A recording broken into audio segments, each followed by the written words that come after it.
LIC of India presents Union Budget 2025, co-presented by Sensodyne, co-powered by SBI, the banker to every Indian, and LIC Housing Finance Limited, associate partner ACC and Ambuja Cement. नमस्कार, मैं हूं पद्मजा जोशी और आप देख रहे हैं आज की अड़ी। 3 दिन बाद दिल्ली विधानसभा चुनाव की वोटिंग होने वाली है, लेकिन उससे ठीक पहले मोदी सरकार ने इस बार एक बड़ा बोनांजा मिडिल क्लास को ध्यान में रखकर इस साल के बजट में दिया है। इस फैसले से दिल्ली के करीब 67% मिडिल क्लास को साधने की कोशिश की गई है। सबसे पहले आपको दिखाते हैं कि मिडिल क्लास को टैक्स में कितनी राहत मिली है और टैक्स छूट को अब आप कितना आसानी से समझ सकते हैं। अगर आपकी आय है सालाना 12 लाख रुपए तो आपको कोई टैक्स नहीं देना पड़ेगा, लेकिन जब आपकी आय उससे ज्यादा होगी, जैसे अगर किसी की आमदनी 16 लाख है तो पहले उसे 1,70,000 टैक्स देना पड़ता था, लेकिन अब 1,20,000 ही देना पड़ेगा, यानी कि सीधे सीधे 50,000 रुपए की बचत होती है। इसी तरह 24 लाख की आय वालों को पहले 4,10,000 देना पड़ता था, जो अब घट करके 3 लाख हो गया है, यानी कि बचत होगी 1,10,000 रुपए की।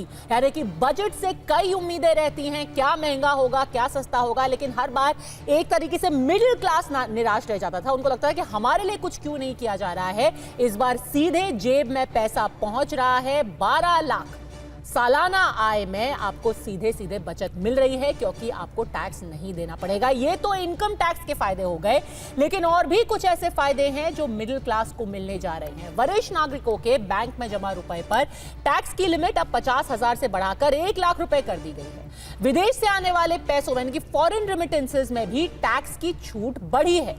पिछड़े वर्ग की महिलाओं के लिए लोन स्कीम लाई गई है। किसान क्रेडिट कार्ड से अब 5 लाख तक लोन मिल सकता है। इसके अलावा कई ऐसे कंज्यूमर गुड्स हैं, जैसे कि LED टीवी हो गए, LCD टीवी हो गए, इलेक्ट्रिक गाड़ियां हो गई, भारत में बने हुए कपड़े हो गए, ये सारी चीजें सस्ती होंगी। कैंसर सहित 36 जीवन रक्षक दवाइयों पर कस्टम ड्यूटी हटा दी गई है, यानी कि ये भी सस्ते हो जाएंगे। ये सारी दवाइयां सस्ती होंगी। आइए आपको दिखाते हैं कि वो वक्त जब वित्त मंत्री निर्मला सीतारमण ने इस टैक्स छूट का ऐलान किया तो शायद तालियों की गड़गड़ाहट उसी मौके पर सबसे ज्यादा थी। I am now happy to announce that there will be no income tax payable up to income of 12 lakh rupees.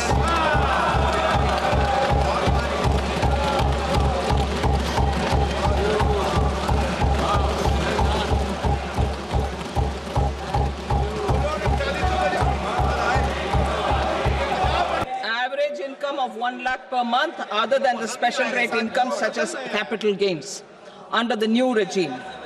This limit will be 12.75 lakh for salaried taxpayers due to the standard deduction of 75,000. Slabs and rates are being changed across the board to benefit all taxpayers.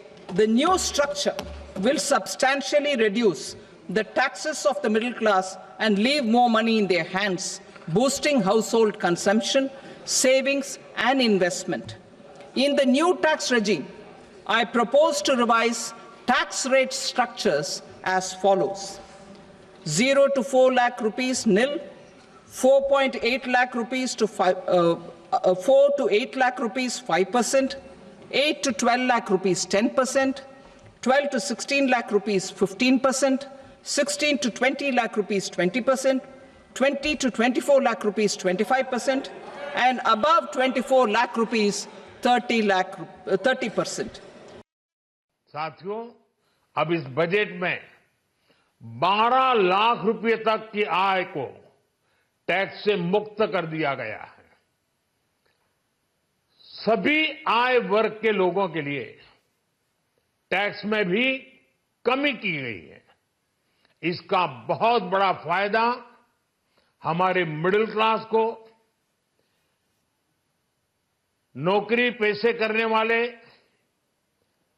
जिनकी आय बंधी हुई है, ऐसे लोगों को, middle class को, जिनको नए नए जॉब मिले हैं, इनकम टैक्स की ये मुक्ति उनके लिए एक बहुत बड़ा अवसर बन जाएगी।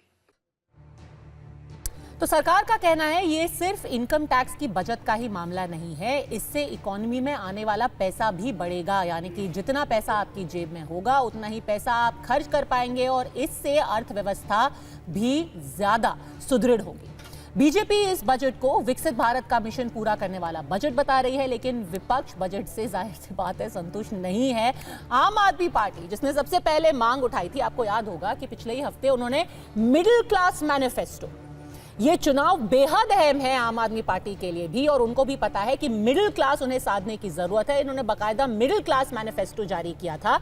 उन्होंने कहा हमने कई मांगे की थी, ये जो किया है आज बजट में वो तो सिर्फ ऊंट के मुंह में जीरा जैसा है। कांग्रेस ने कहा है कि ये बजट 10 साल में सबसे ज्यादा कमजोर बजट है। छोटे व्यापारी हैं, उनको क्या लाभ हो रहा है? और जो 16 लाख करोड़ रुपए के कर्जे आपने माफ किए हैं अब तक, उसकी वसूली करेंगे तो देश में जीएसटी की दरें और इनकम टैक्स की दरें आधी की जा सकती हैं। बहुत बड़ी राहत इस देश के मिडिल क्लास को और इस देश के आम आदमी को मिल सकता है, लेकिन वो नहीं किया गया। रोजगार के लिए इस बजट में कुछ नहीं है। किसान के फसल के दाम के लिए, एमएसपी के लिए दोगुना करने के लिए कोई बजट का आपने निर्धारण नहीं किया। तो कुल मिलाकर एक ऊंट के मुंह में जीरा आपने सैलरीड क्लास को जरूर दिया है, बाकी इसके अलावा इस बजट के अंदर कुछ भी नहीं। टैक्स में बार बार रिस्ट्रक्चरिंग पहले भी हुआ, लेकिन मध्यम वर्ग को कोई राहत नहीं मिली। जीएसटी, जिस प्रकार से जीएसटी, कभी इस पे जीएसटी, कभी उस पे जीएसटी, तो आज भी मुझे लगता है कि पिछले 10 सालों में जितने भी बजट है, सबसे कमजोर बजट इस साल का बजट रहा है। एकदम नॉन इवेंट है। सैलरी क्लास के लिए अच्छा है, मैं इसकी सराहना करती हूँ, लेकिन महंगाई इतनी बढ़ी हुई है, उधर सोचना चाहिए था ना। जो आप उनको राहत दे रहे हैं, लेकिन उसके बाद वो परचेस करेंगे तो उनको तो टैक्स कट ही जाएगा ना, तो इस पर ध्यान नहीं दिया गया है, इसका अफसोस है। और हमारे देश में 140 करोड़ आबादी है, जिसमें 9 करोड़ लोग टैक्स पे करते हैं, बाकी के बारे में भी सोचना चाहिए था। तो ऐसे में अड़ी के आज के सवाल हैं बिल्कुल सीधे। मिडिल क्लास को टैक्स में राहत से दिल्ली के नतीजों पर क्या असर हो गया? क्या ये एक चुनावी बजट है और क्या चुनावी किस्मत, चुनावी जो इस वक्त लहर चल रही है वो बदलेगी?